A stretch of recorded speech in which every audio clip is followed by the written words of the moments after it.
Porque até onde eu tinha olhado, por exemplo, a Localiza ela tem um valuation um pouco esticado. Muito. A Unidas agora se juntou, mas a Unidas estava um pouco mais tranquilo ali. E a Movida estava com valuation também mais tranquilo. Qual dessas opções vocês acham mais atrativo para 2023? Eu gosto muito de locadoras, justamente porque o Breia começou a falar, mas acho que não terminou, né. As locadoras parece que você fala: "Putz, eu vou alugar da Localiza ou da Movida", que são as 2 que sobraram, né. Eu vou alugar, sei lá, você chega no aeroporto e fala tem os 2 guichês lá, né, um do lado do outro, um azul não, né, a Localiza é verde e a Movida é laranja. Qual eu alugo? Aí você fala: "Cara, o mais barato", óbvio. Mas a grande vantagem competitiva desse setor é no custo, e as grandes têm o custo muito menor que as pequenas. Conseguem dinheiro mais barato, compram um carro mais barato, conseguem mais clientes, tem mais, uma marca muito melhor e tudo mais. Então esses caras conseguem ganhar dos pequenos e o setor ainda é tipo metade das grandes e metade das pequenas. Então elas conseguem crescer em cima dos pequenos. Então elas ainda têm vantagem competitiva, não uma contra a outra, na minha humilde opinião, mas contra os pequenos. Então, você mesmo falou, né, se eu não acho que elas têm competição uma contra a outra, tipo, se eu alugo na Movida ou na Localiza, eu vou olhar preço, então eu vou comprar a que tá mais barato na bolsa, certo? Então eu prefiro a Movida.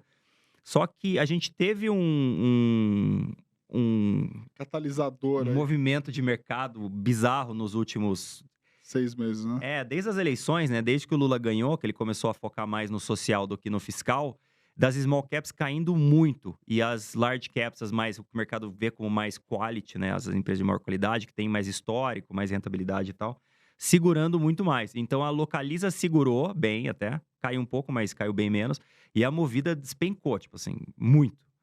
Então a Movida tá hoje muito mais barata que a Localiza. Então eu ainda gosto de Movida, eu acho que se a gente tiver mesmo esse ambiente de juros muito mais altos, o governo gastando demais, que parece que é o que eles vão anunciar hoje, que é ruim para as locadoras, porque elas precisam comprar carro, e aí se o carro fica muito caro e o juro muito caro, o ticket do aluguel fica muito caro, né, então eles antigamente atacavam, digamos, classes A, B e C.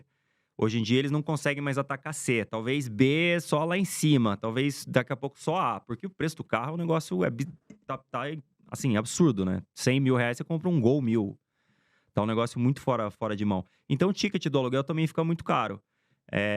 Então o que a gente quer entender é se eles vão conseguir continuar a crescer, eles vêm crescendo forte já faz algum tempo, já faz bastante tempo na verdade, uns 30% ao ano, talvez mais. Comprando carros, né, porque se o cara vai alugar mais carros, ele precisa comprar mais carros. Para ele comprar mais carros, ele precisa de dinheiro. Ele precisa pegar o dinheiro emprestado, ele vai pagar CDI mais alguma coisa. Então, se o CDI é muito alto, ele fica muito mais caro para ele. É isso que a gente quer entender agora.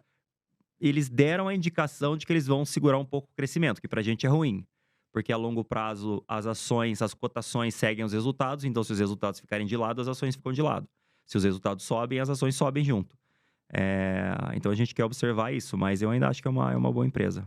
E É muito agora? melhor que Mas 99% do mercado. mas é só para complementar de novo, tem essa questão que é diferente do varejo, por exemplo, que como elas são as maiores e dominantes, se o mercado ficar ruim durante muito tempo, provavelmente ou vai ter consolidação, ela é a consolidadora, né, ou as outras empresas vão sair do jogo. De novo, 50% do mercado ainda tá nas pequenas. Se vai ficar difícil para uma gigante, imagina para uma pequena e média. Então, às vezes o que acontece, às vezes não, o que acontece muitas vezes em cenários de 2, 3 anos assim de mercado não crescendo ou de juros altos, é que o a ajuda muito nessa parte de você competir com o pequeno, ou seja, o pequeno sai do jogo. É ruim para o consumidor final, mas para o empresário e para o acionista é sempre bom. Antes eu queria pedir o seu like. Pessoal, dá o like como forma de agradecimento. A gente vem aqui, traz conteúdo gratuito. A gente quer que vocês aprendam cada vez mais. E não custa nada, né, André? Dá um Com certeza. E likezinho, é ajuda a de gente a manter esse graça. canal gratuito para vocês, né? Exatamente, ajuda a gente, tá bom, criatura? Vai aí, dá o likezinho. O problema da então, a Taurus tem coisa de 80 ou 85% do resultado dela, do EBITDA dela, que vem dos Estados Unidos, vendendo arma nos Estados Unidos. Ela tem uma grande vantagem competitiva lá, que é de custo. Ela consegue vender uma arma de qualidade igual ou superior que seus competidores, em um custo muito mais baixo. Então ela tem uma margem gigante, ela ocupou o mercado americano, hoje ela é a maior vendedora de, eu nunca lembro se é pistola ou revólver, mas eu acho que é os 2, do mundo.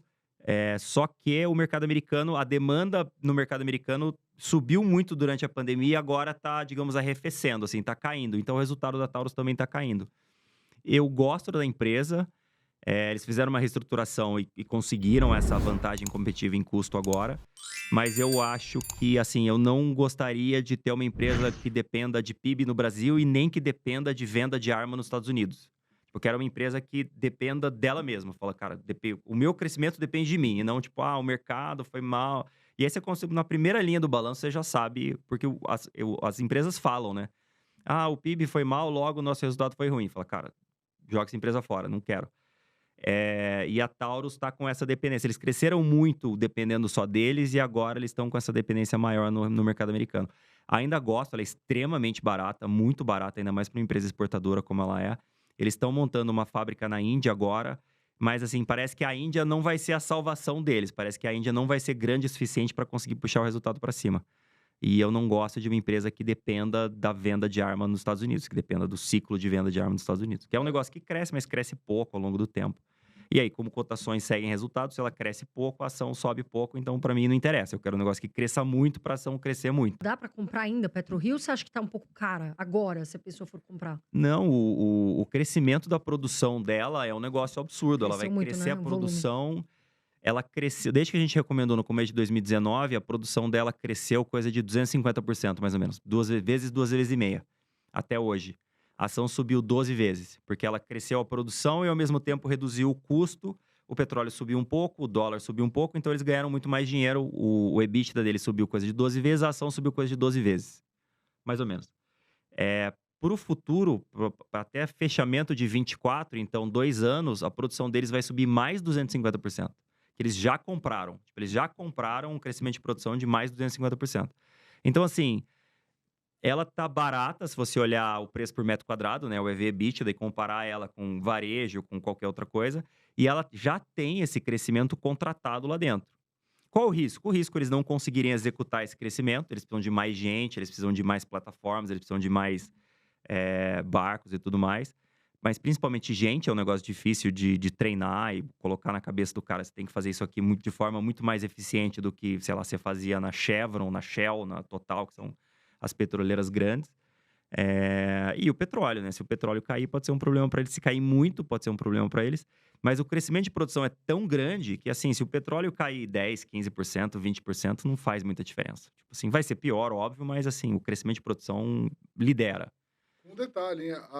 Desculpa, eu tô falando longe aqui. A PetroRio acabou de bater a máxima histórica. Então, é uma boa pergunta. Assim, vale a pena comprar a PetroRio Vale na a pena máxima, comprar na máxima histórica.